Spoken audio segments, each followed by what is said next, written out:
At 15, I met a boy who looked at me like I was the only girl in the world.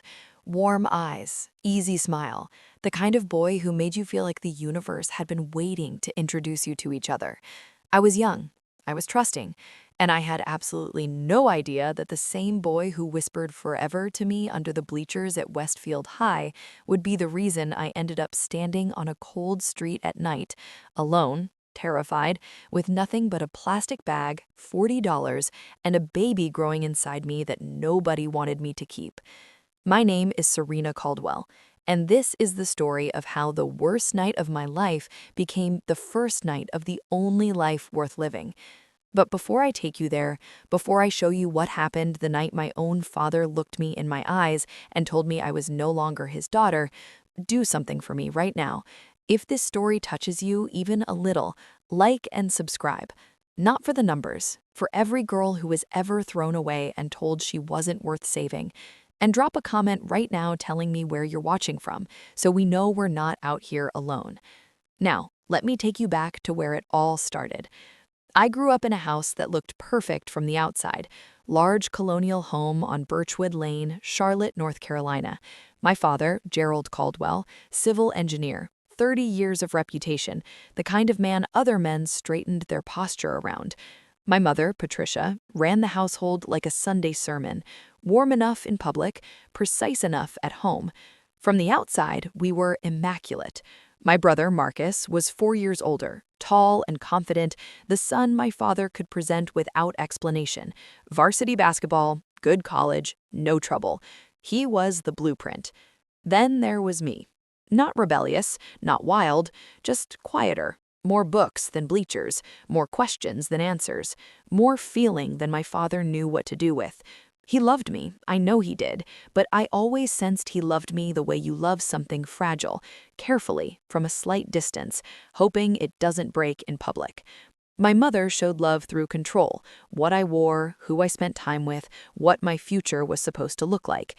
But underneath all of that, underneath the image and the structure, there was real warmth in that house. Sunday dinners that stretched past dark, my father's deep laugh when something genuinely caught him off guard, my mother's hands braiding my hair on Saturday mornings while gospel played low from the kitchen radio, Marcus sneaking me extra dessert behind their backs and winking like we shared a secret language. We were connected, the kind of connected that you only build by sharing the same walls for years. I believed that connection was unbreakable. I was 15. I didn't know yet that some connections have conditions written in invisible ink. Derek Simmons transferred to Westfield High in the middle of sophomore year and walked in like a disruption the building wasn't ready for. Taller than most boys in our grade, unhurried, that specific kind of confidence that reads as maturity when you're 15 and haven't learned yet to tell the difference between a man who has earned his calm and a boy who has simply practiced it. He noticed me in English class. We were reading Their Eyes Were Watching God, and I was 2 chapters ahead because I always read ahead when a book grabbed me. He leaned over, quiet enough just for me to hear, and said, "You actually like this stuff, don't you? Like, genuinely." I looked up. "Yes." "That's rare," he said. "Most people just pretend." I should have heard it then, the smoothness, the precision. A boy that practiced at 15 had been running that line on someone before me. But I didn't hear it. What I heard was someone finally looking at me, not at the Caldwell name, not at my grades, not at the image my parents had spent years maintaining, but at me. The girl who read ahead, the girl with the quiet voice and the full interior world. We started talking after school, texting late, meeting at the park 2 blocks from my house on afternoons I told my mother I was at the library. Derek was funny and warm and made everything feel electric in the way that only happens once when you're young enough to believe electricity is the same thing as safety. He told me he loved me in October, under the bleachers after a football game, said it like it was the simplest fact he'd ever spoken. I believed him with everything I had. By December, I was pregnant. I found out on a Tuesday in January and didn't breathe properly for a week. I bought the test 3 towns over, paid cash, and took it in a McDonald's bathroom because home was not safe for that kind of truth yet. I sat in the stall for 11 minutes after the result appeared. 2 lines. I stared at it until the lines blurred. Then I called Derek. He answered on the third ring. I told him. The silence that followed was so complete I thought the call had dropped. Then, "Are you sure?" "Yes." Silence. "Okay, don't panic. I'll figure something out." He figured nothing out. Over the next 2 weeks, Derek went from distant to cold to simply gone. Different lunch table, no returned calls.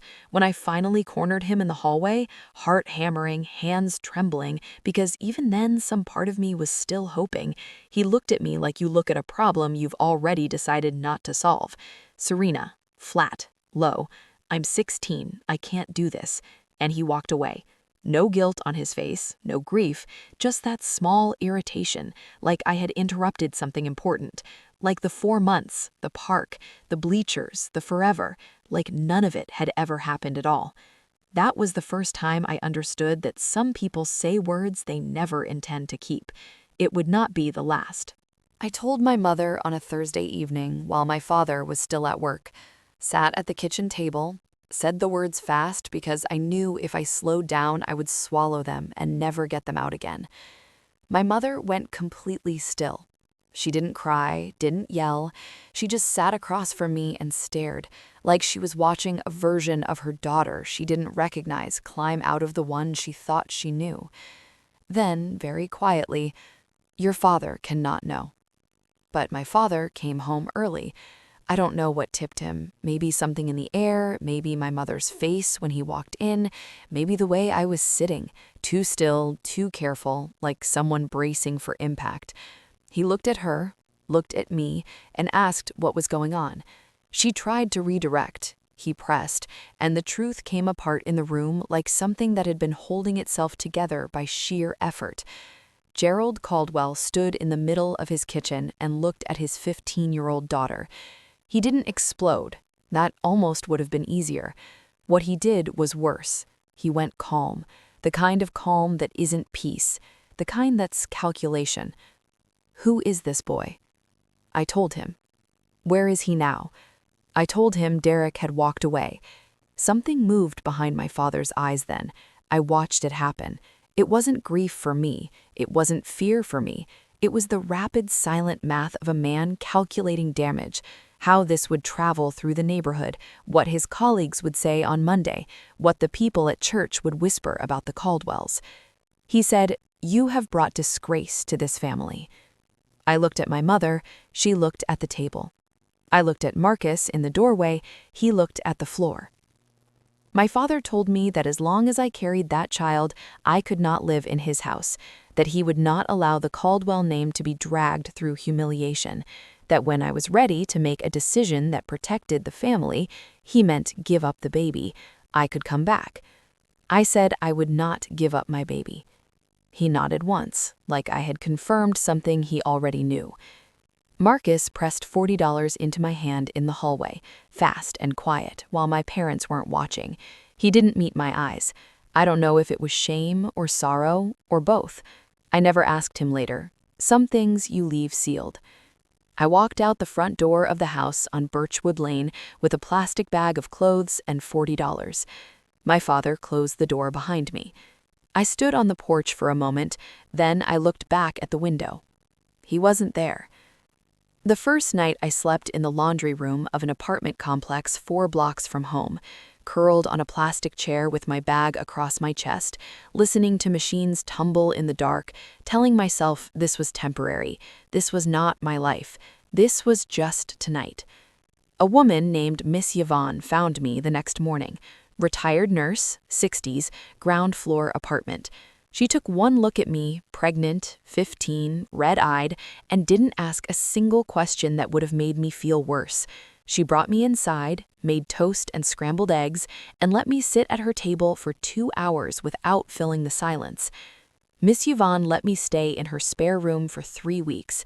She taught me that the kindness of strangers is sometimes more honest than the love of family, because strangers choose it with nothing to gain. After 3 weeks, I found a women's shelter across town. Not comfortable, but safe. The staff connected me with a social worker named Dana, efficient, direct, no nonsense, who helped me apply for emergency support and enroll in continuation school so I could work toward my diploma without losing the year entirely. Then the real grind started. I cashiered at a grocery store on weekday afternoons, standing on swollen feet, scanning groceries for hours while my back ached and the fluorescent lights hummed above me. On the worst days, I'd stand there and think, my father is in a meeting right now, my mother is planning dinner, and I am here. But I never let myself stay in that thought too long. Bitterness is expensive when you can't afford it. Elijah James Caldwell was born when I was 16. I was alone in that hospital room. No mother holding my hand, no father pacing the hallway, just me and a labor nurse named Rosalind, who kept saying, low and steady, "You're doing so good, baby. You're doing so good." When they placed him on my chest, everything in the room fell away. He was so small, so impossibly completely real. I said, quiet enough that only he could hear, "I don't know how yet, but I promise you, you will never feel what I felt tonight."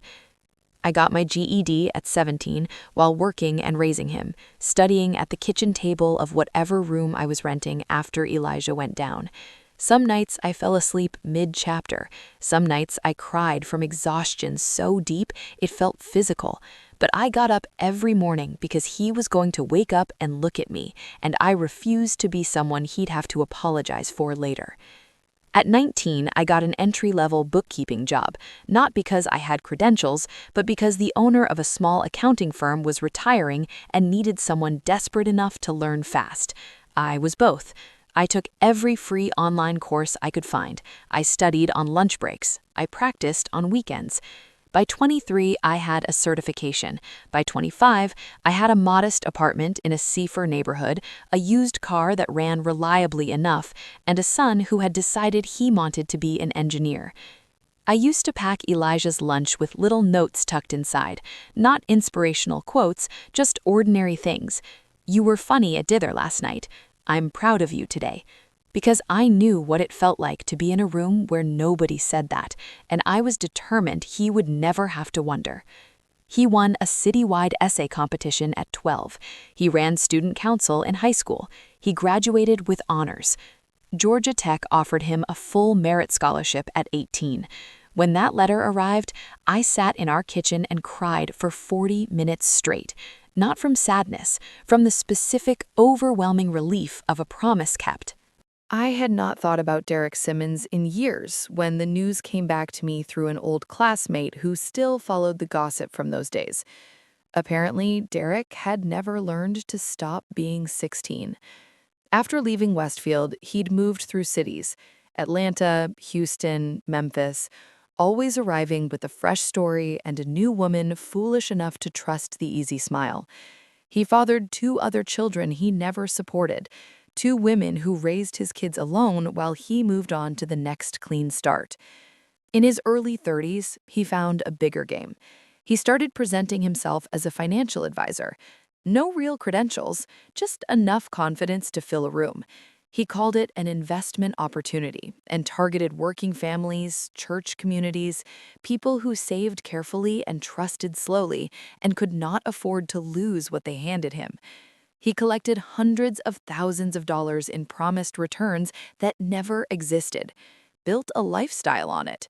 Good suits, a leased BMW, a downtown condo, the whole performance. The FBI opened a case when his 3rd round of victims filed complaints simultaneously. Derek was arrested at 41, convicted of wire fraud and money laundering at 42. The boy who had told me forever under the bleachers, who had looked at me in that hallway like I was an inconvenience, was sitting in a federal correctional facility in Georgia while my son was preparing to graduate with honors from one of the best engineering programs in the country. I did not celebrate. I felt something quieter, something that had no good word for it, like watching a sentence reach its period after 20 years of holding its breath. I thought, Elijah will never be you, and I let it go. Elijah was 23 and freshly hired at an engineering firm in Atlanta when Gerald and Patricia Caldwell appeared on my porch on a Saturday morning. I answered the door and stopped. My father was 72. His hair had gone entirely white. His frame had narrowed. Age takes things from proud men slowly and then all at once. My mother stood slightly behind him, smaller than I remembered, hands folded in front of her, the way you hold your hands when you're rehearsing what to say, and you've already forgotten half of it. They were well-dressed. They were always well-dressed. But something was different. Something in their posture had gone out of them. That absolute assurance, the Caldwell certainty that they were the kind of people things worked out for, it wasn't there anymore.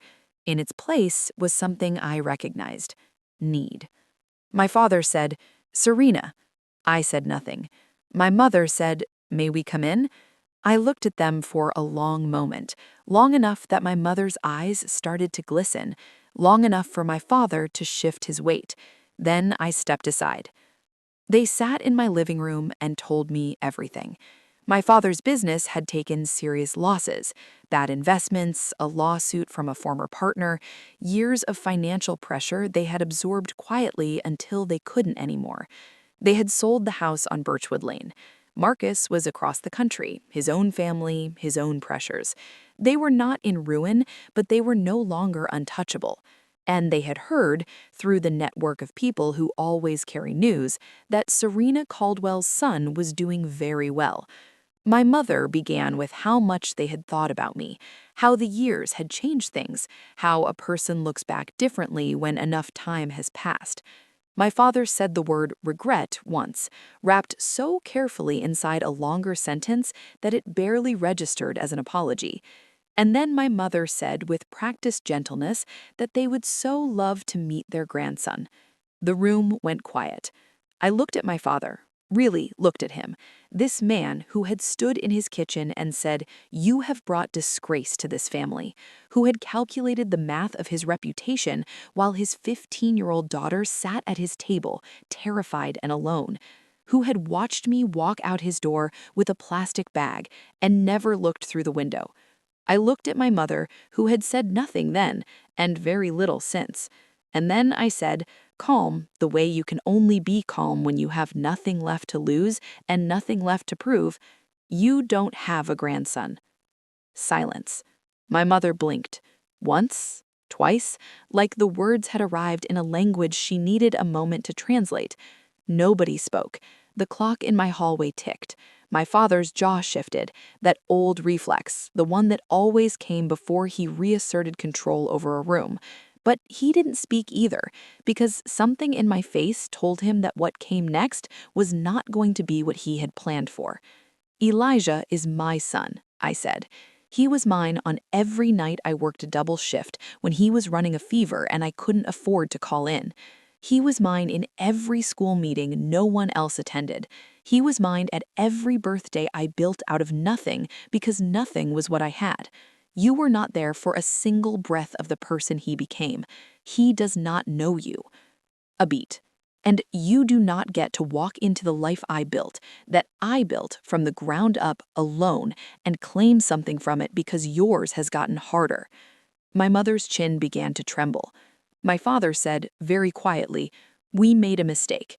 "Yes," I said, "you did. You're our parents. You stopped being my parents the night you closed that door." My voice didn't rise. It didn't need to. "I needed you when I was 15 and sitting in a laundry room because I had nowhere to go. I needed you when I was alone in a hospital room bringing your grandson into the world. I needed you for years, and you chose your image." I let that sit. "So no, you don't get Elijah. He is not a resource. He is not a relationship you get to access because the timing is finally convenient for you." My mother was crying now. Real tears, not performance. I could tell the difference. I felt them land, and I also felt, for the first time in longer than I could measure, completely, entirely free. I didn't tell Elijah about the visit for 3 weeks. When I finally did, Sunday evening, kitchen table, the same table where I had studied while he slept, he listened to the whole thing without saying a word. When I finished, he sat quietly for a moment. Then, "Do you want to see them again?" "I don't know yet," I said. "I want to meet them," he said. I looked at my son, 23 years old, built from every hard year I had ever lived, and I said, "Elijah, you don't owe them anything." He said, "I know. That's exactly why I want to go, because I'm choosing it, not because I have to." That was the moment I understood, completely and without any doubt, that I had done everything right. They met at a restaurant in Midtown Atlanta on a Sunday afternoon. I sat beside my son. My parents were nervous in a way I had never seen them be. My father adjusting his jacket every few minutes, my mother starting sentences she couldn't close. All that Caldwell polish, all those decades of knowing exactly how to hold a room, and they were nervous in front of a 23-year-old they had never met. Elijah stood when they approached the table, shook my father's hand, looked him straight in the eye. "I've heard about you," he said. Not warmly, not coldly, just clearly, the way someone speaks when they know exactly where they stand and have decided to remain there. What came after wasn't a fairy tale reunion. There were no grand embraces, no tearful scenes where 23 years dissolved over a single dinner. What there was instead was slow, careful, conditional. Elijah set the terms, I held my ground, my parents showed up, not with the entitlement they had arrived with the first time, but with something smaller and more honest. My father wrote me a letter 3 months later, 2 pages, handwritten, the most truthful thing he had ever said to me, because for once there was no image left to protect. I read it 4 times. Then I wrote back. It was not forgiveness exactly, not the clean, cinematic kind. It was something more complicated and more real. A door opened a few inches with my hand still on the knob, built on honesty for the first time, because the image that had cost me everything was finally completely gone. I want to say something before I go. At 15, a boy told me forever and meant for now. My parents told me I was a disgrace and meant we are afraid. And I walked out a door with $40 and a baby and a choice: to become the story people whispered about, or to become something none of them could have predicted. I chose the second one, not because I was strong, because I was out of other options. Here is what I know now. You do not need their apology to begin. You do not need them to admit what they did before you decide who you're going to be. The life you build in the wreckage of what they broke, that life belongs entirely to you. They don't get credit for it. They don't get access to it just because time has made them humble.